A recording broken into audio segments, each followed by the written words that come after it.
আমি তো আপনার মতো নই, তাই এই খাবারগুলো নষ্ট করলাম না। তবে এই খাবারের বাটিগুলোর গায়ে ভালো করে কাঁদাল পাতার বাটাটা মাখিয়ে দিয়ে গেলাম। এবার এই খাবারের গন্ধে যখন ইয়ের গন্ধটা বেরোবে, সেই গন্ধে একেবারে আপনি নাকানি জোয়ানি খেয়ে একসাথে। বুঝতে পারছি না, my goodness, I am starving. কি খাবো এখন আমি? কোনো কাজে যারা ম্যাডাম।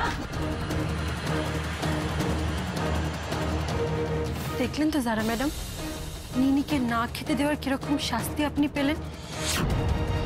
হাতে তো আর মাত্র 5 দিন বাকি আছে। না না, যেভাবেই হোক এর মধ্যে যারা ম্যাডামের হাত থেকে সবকিছু ফিরিয়ে নিতেই হবে। আমি জানি না এক্ষুনি যারার মুখোমুখি দাঁড়ানো ছাড়া আমি কোনো আর পথ দেখতে পাচ্ছি না।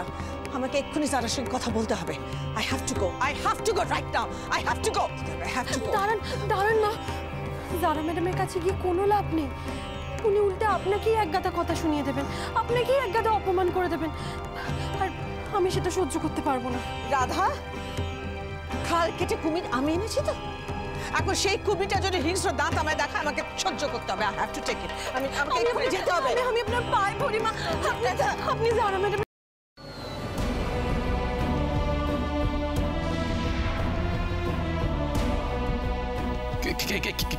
কে তুমি?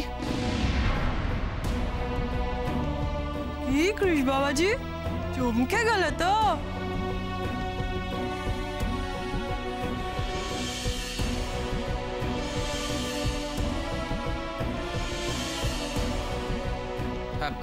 মানে তুমি তো একদম চমকে দেওয়ার মতোই সেজেছো।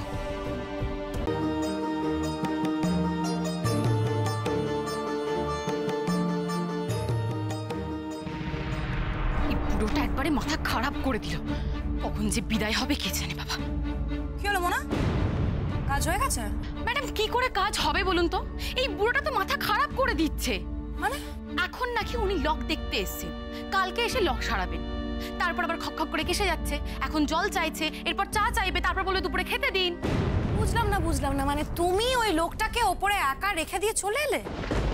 হ্যাঁ ম্যাডাম, এই বুড়োটা কি করবে বলুন তো? এমনি তো খক খক করে কেসে যাচ্ছে, তার মধ্যে তো নড়তে চড়তেই পারে। বারবার করে তোমাকে আমি বলে দিলাম মোনা যে ওই আলমারিতে আমার ইম্পর্টেন্ট ডকুমেন্টস আছে, ইম্পর্টেন্ট পেপারস আছে। তুমি সেটা জানার পরেও ওই একটা বাইরের মিস্ত্রিকে বিশ্বাস করে একা ঘরে রেখে চলে এলে। এটা তুমি একদম ঠিক করনি মোনা। রাধাকেও বাড়িতে একা পাঠানোটা ঠিক হলো না।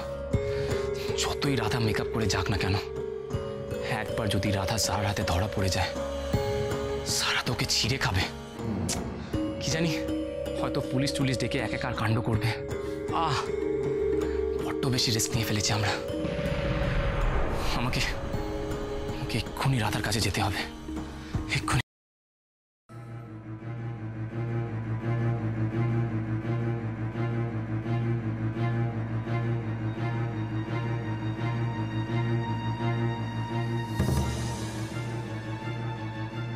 কোথায় রেখেছেন যারা ম্যাডাম দলিল দানপত্রের কাগজগুলো?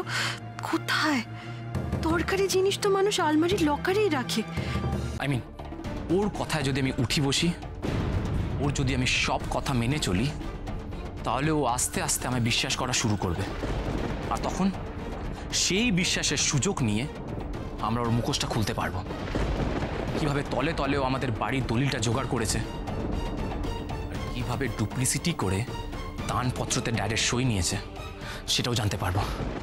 আর তার সাথে রানাদার খোঁজটাও পাবো। সত্যি এখনো তো রানাদার কোনো খবর।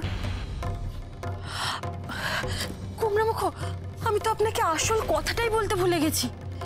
সারা ম্যাডামকে এই সমস্ত কিছুর পেছনে কে সাহায্য করছে জানেন? কাকুমণি। তোমাকে একটা কাজ করতে হবে। তুমি সোজা আমাদের ওই সার্ভেন্টস কোয়ার্টারে চলে যাবে। শোনো, চুপ। ওখানে গিয়ে ব্যাপারটা ধামাচাপা পড়ার পরে প্রত্যেকের সঙ্গে কথা বলবে, মিষ্টি করে বোঝার চেষ্টা করবে যে এই যে ব্যাপার স্যাপারগুলো ঘটালাম আমরা, সেটা ওরা কতটুকুনি জানে। তুমি যাবে, কথা বলবে। হ্যাঁ তুমি কি করে জানতে পারলে? যখন ও বাড়িতে আমি মিস্ত্রির সাথে উপরে যাচ্ছিলাম, আমি কাকুমণির সাথে জারা ম্যাডামকে কথা বলতে শুনেছি। কি কি বলেন আপনি? আমার জন্য আজ আপনাকে সমস্যায় পড়তে হয়েছে? আমি না থাকলে আপনার কোনো সমস্যাই থাকতো না। আমি এক্ষুনি চলে যাচ্ছি। রাধা, রাধা, রাধা, রাধা।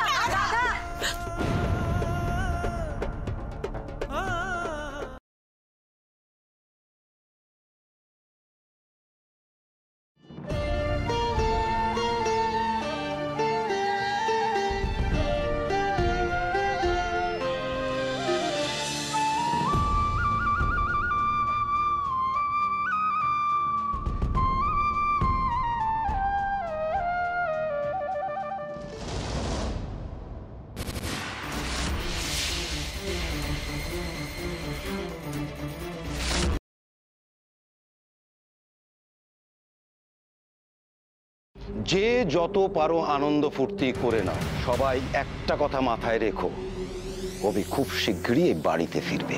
এতগুলো গোপন ঘাঁটি, এ তো পুরো ডাইনেস্টি। অনেক দিন ধরে একটু একটু করে তৈরি করা আমার বাবার অন্ধকার সাম্রাজ্য। আপনাদের ঘাঁটির সংখ্যা ৮২টা, আর বিকেল ৪টের মধ্যে পুলিশ সব কটাতে রেড করেছে। তোমাকে আমাদের ঘাটির খবরটা কে দিয়েছে? মিহিরদা দিয়েছে।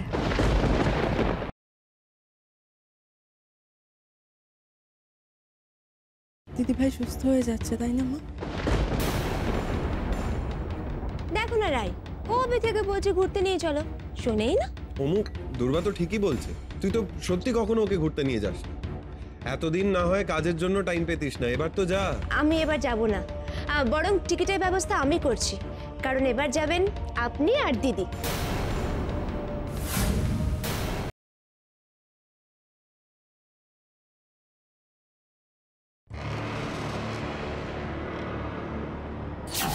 আজকে আমার পথের কাঁটাকে উপড়ে ফেলে দেব। ইন্দ্রজিৎ দেবকে আবার সম্পত্তি আমাদের নামে লিখে দিতে হবে। লোকে ভাববে দুর্ঘটনা, আসলে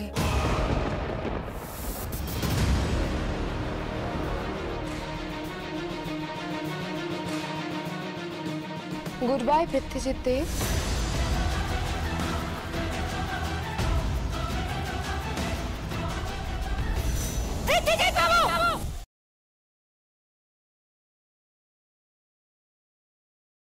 বিয়ের বাড়িতে কটা দিন একে খাটিয়ে নিতে হবে, বুঝেছিস?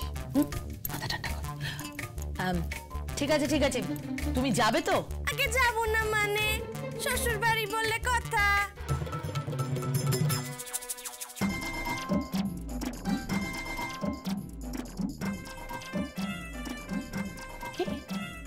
শ্বশুর বাড়ি বলে কথা? শ্বশুর বাড়ি বলে মানে? না, ওই জামাইয়ের শ্বশুর বাড়ি না।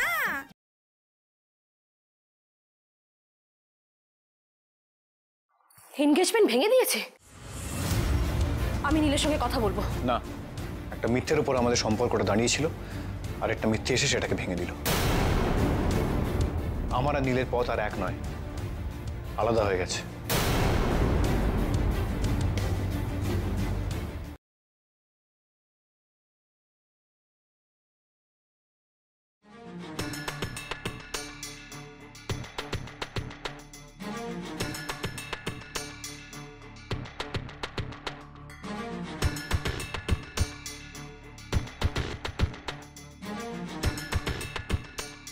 দেখো তো লাবণ্য কেমন হয়েছে।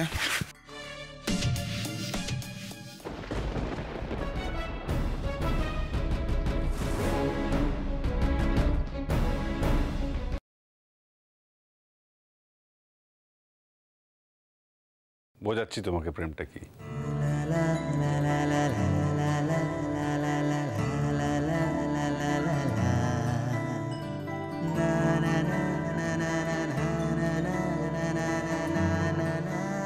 প্রেমটা হলো